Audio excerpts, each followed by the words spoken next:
This is not a mock-up, it is not a CGI render from a science fiction blockbuster. This is the Raptor 3.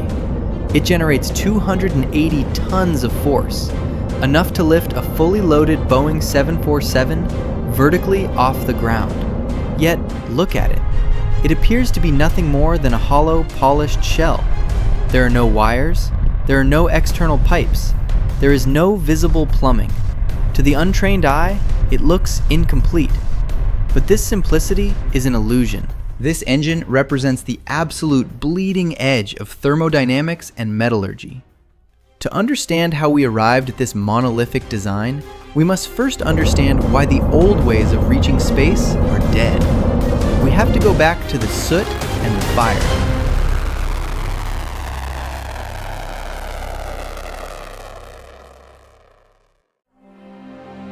For over a decade, the SpaceX Merlin engine has been the gold standard of the aerospace industry. It powers the Falcon 9.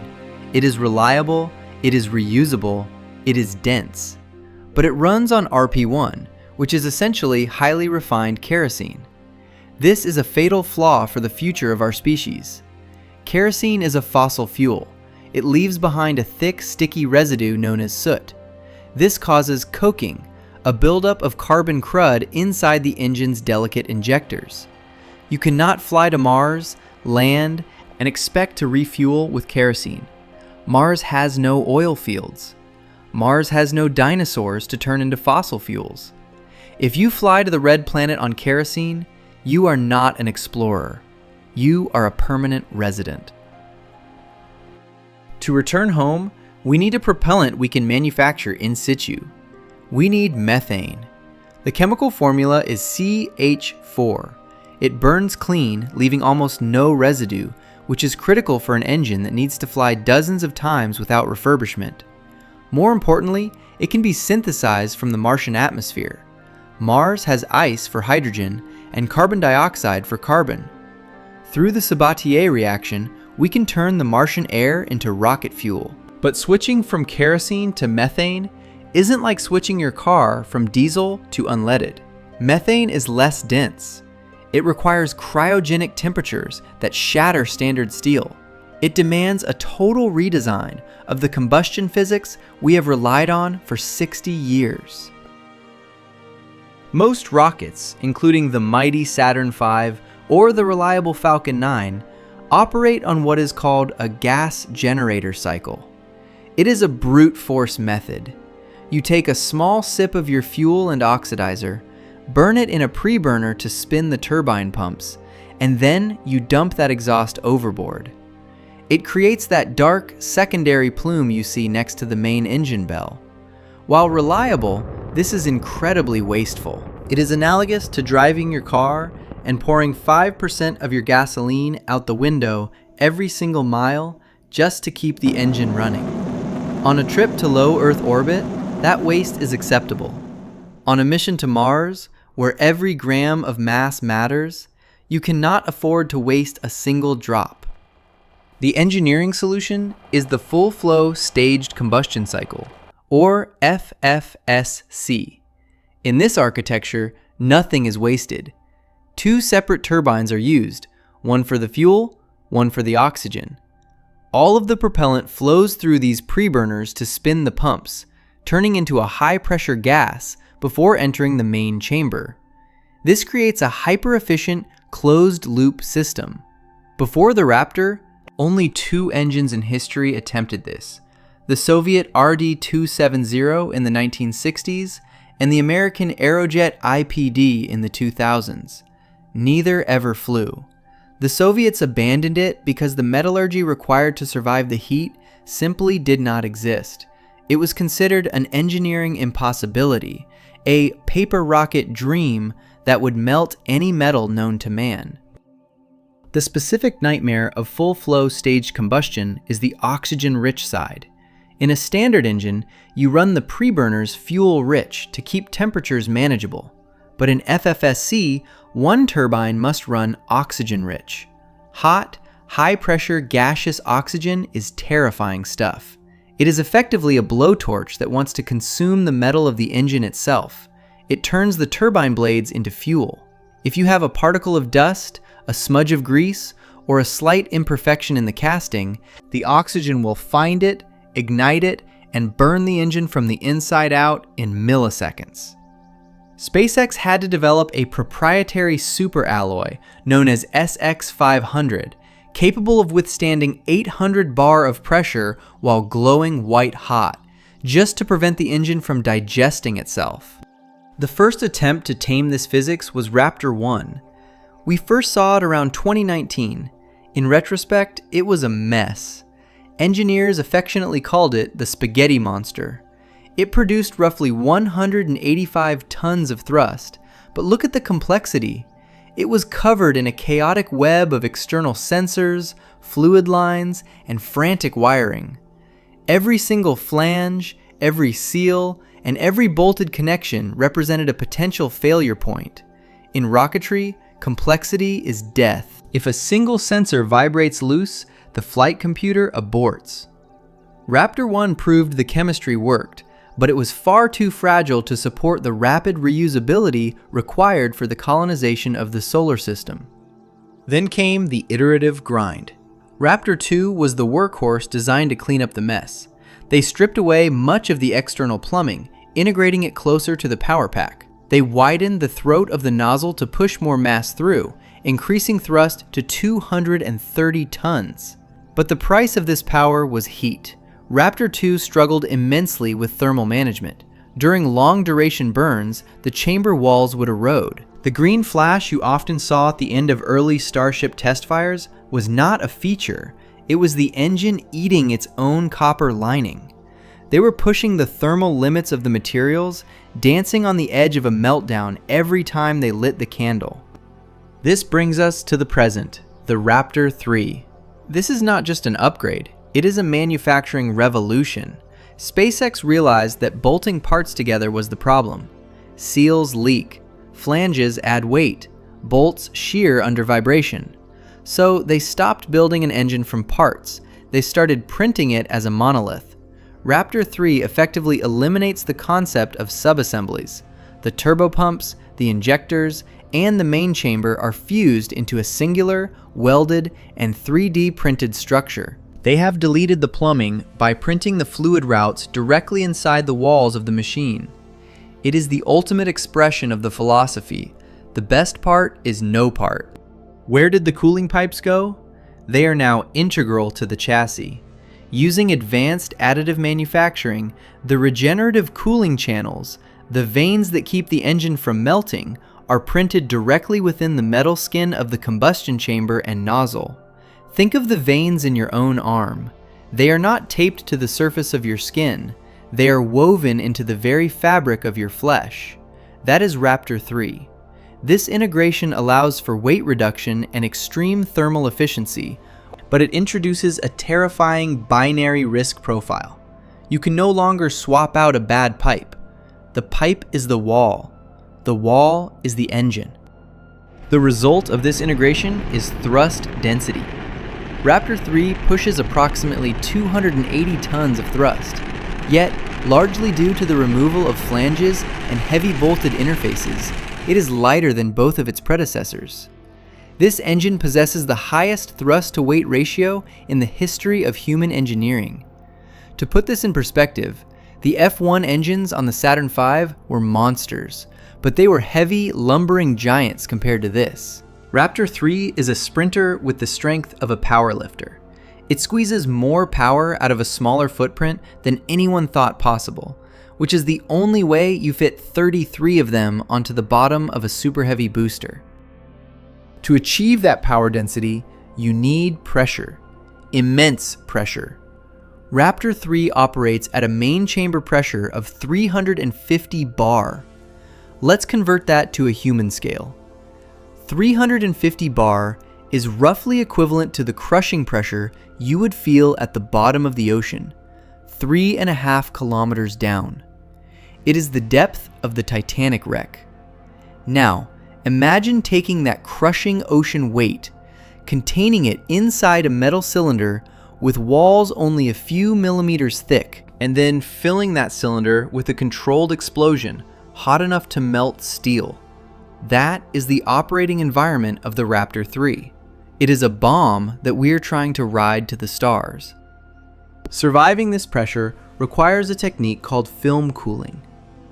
We inject a thin layer of fuel along the inner walls of the chamber. This fuel doesn't burn immediately. It acts as a thermal barrier, a sacrificial shield that absorbs the hellish heat of the main combustion event. But this is a dangerous dance. If that film breaks, if a bubble of gas forms, known as cavitation, for even a millisecond, the heat will punch through the wall like a hot knife through butter. At 350 bar, a breach is not a leak. It is an instant, catastrophic disassembly. The engine doesn't just fail, it ceases to exist. This brings us to the harsh reality of the monolithic design. We are trading repairability for raw performance. In the era of the Space Shuttle or even the Falcon 9, if a seal leaked, a mechanic could crawl in with a wrench and replace it. With Raptor 3, if a cooling channel cracks or an internal manifold warps, you cannot fix it. You have to scrap the entire engine block. It is an all or nothing philosophy. SpaceX is betting that their manufacturing can become so precise and so cheap that it is more economical to melt down a failed engine and print a new one than it is to pay a team of humans to fix it. But the engine is only one part of the equation. When you strap 33 of these monsters to the Super Heavy booster, you create a new problem: acoustics. The sound energy generated at liftoff is no longer just noise. It is a physical weapon. The sound pressure level near the pad approaches 200 decibels. This is sufficient to heat the air until it glows. It is enough to turn reinforced concrete into dust. Without massive water deluge systems to dampen this energy, the acoustic reflection off the ground would bounce back up and shatter the rocket itself. The vehicle is literally trying to scream itself to pieces. For the human being sitting atop this stack, the risk is biological. The vibration generated by 33 Raptors is not a simple shake, it is a resonance event. The human body is a bag of fluids and suspended organs. If the low-frequency acoustic energy matches the resonant frequency of the chest cavity, it can cause internal hemorrhaging. It can detach retinas. It can literally liquefy your insides. The suspension systems on the crew seats are not there for comfort. They are there to decouple the astronaut's skeleton from the vibration of the ship. We are engineering a machine that is almost too powerful for the biology it is meant to carry. Engineers also have to contend with the pogo effect. As the rocket accelerates, the liquid fuel in the tanks sloshes. This sloshing can pulse through the fuel lines, causing the engines to surge and throttle down in a rhythmic cycle. This creates a violent vertical oscillation, like a pogo stick from hell. On unmanned flights, this breaks metal brackets. On manned flights, it causes vision to blur and consciousness to fade as G-forces oscillate wildly. Engineers solve this with baffles and accumulators, but the margin for error is zero. The vehicle must be tuned like a Stradivarius violin, but one made of stainless steel and explosives. SpaceX is not the only player in this game, but they are playing by different rules. Blue Origin's BE-4 engine also uses methalox. However, they opted for the oxygen-rich staged combustion cycle, with a much lower chamber pressure of 134 bar. It is a safer, more conservative design. It is built for longevity and lower stress. Jeff Bezos is building a reliable semi-truck to haul cargo to orbit. Elon Musk is building a Formula One car that he intends to drive to Mars. Both will move mass, but the risk profiles and the potential performance ceilings are worlds apart. One is built for commerce, the other is built for colonization. The true revolution of Raptor isn't just the thermodynamics, it's the logistics. Historically, rocket engines were hand-built jewels, crafted by artisans over months or years. The Space Shuttle main engine was a marvel, but it was a boutique item. Raptor is designed to be built like a Toyota Camry. SpaceX is targeting a production cadence of 1 engine per day. To build a fleet of 1,000 Starships, you need tens of thousands of engines.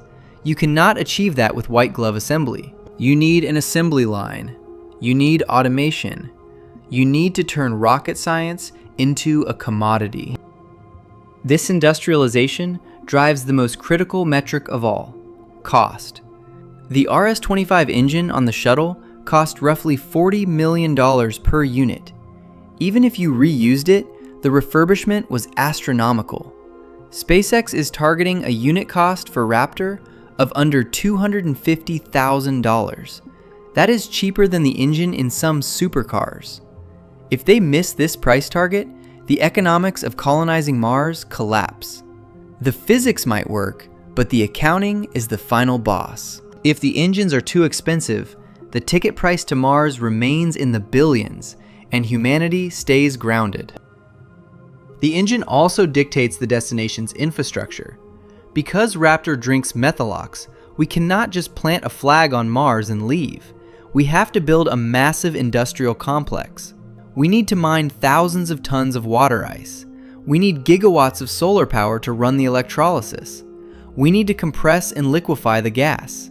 The Raptor is useless without a supply chain that currently does not exist. The first starships that land on Mars won't be carrying colonists. They will be carrying chemical plants. The engine forces us to become planetary engineers before we can become planetary citizens. The most terrifying moment for the Raptor comes at the very end of the mission, the landing. Unlike the Falcon 9, Starship has no landing legs to absorb the shock. It must hover. It must catch itself on the chopsticks of the launch tower. This requires the engines to relight in freefall, flipping the massive ship from a belly flop into a vertical orientation. The fluid dynamics of lighting a rocket engine while falling sideways are chaotic. The fuel is sloshing, the pumps are cold. If the turbopump spin-up hesitates for even a fraction of a second, the vehicle impacts the ground at terminal velocity. This suicide burn allows for zero margin of error. On Falcon 9, if one engine underperforms, the others can compensate. On the Starship landing burn, you are using only 3 Raptors. If one fails to light, you do not have enough thrust to arrest your momentum. You become a crater. We saw this with the early prototypes like SN8 and SN9. One spark, one bubble in the line, one sensor reading wrong, and the miracle of flight turns into a fireball. This is the price of the catch architecture. It shifts the burden of safety from heavy landing legs to the absolute reliability of the Raptor engine. And yet, despite the explosions, despite the melted chambers and the shattered concrete, the progress is undeniable. The Raptor engine has evolved from a spaghetti-tangled prototype into the most advanced combustion device our species has ever forged. It operates at the absolute limit of material science. It squeezes every possible joule of energy from its fuel. It is a testament to the philosophy of hardware-rich development, building, breaking, and fixing until the laws of physics are the only constraint left. The Raptor 3 is more than an engine. It is a key. It is the first time we have had a propulsion system that is theoretically capable of sustaining a permanent bridge between Earth and Mars. The Apollo engines were built for a camping trip. The Raptor is built for a migration. It is designed to burn, land, refuel, and burn again, thousands of times. It is the internal combustion engine of the 21st century space age, the workhorse that will carry our civilization's anxieties and hopes across the vacuum. But let us not confuse engineering capability with survival. We have built the engine that can take us to the stars, but the universe is not hospitable. The radiation, the isolation, the microgravity, these are problems that horsepower cannot solve. The Raptor solves the physics of transport, but it exposes the fragility of the passenger. We are soft, watery creatures strapping ourselves to a directed explosion. The engine is ready. The question remains, are we? The fire that eats itself has been tamed. The metal has been printed. The pressure has been contained. Now, the countdown begins. Not just for a launch, but for the expansion of human consciousness. The Raptor is screaming. It is time to see if we can scream back.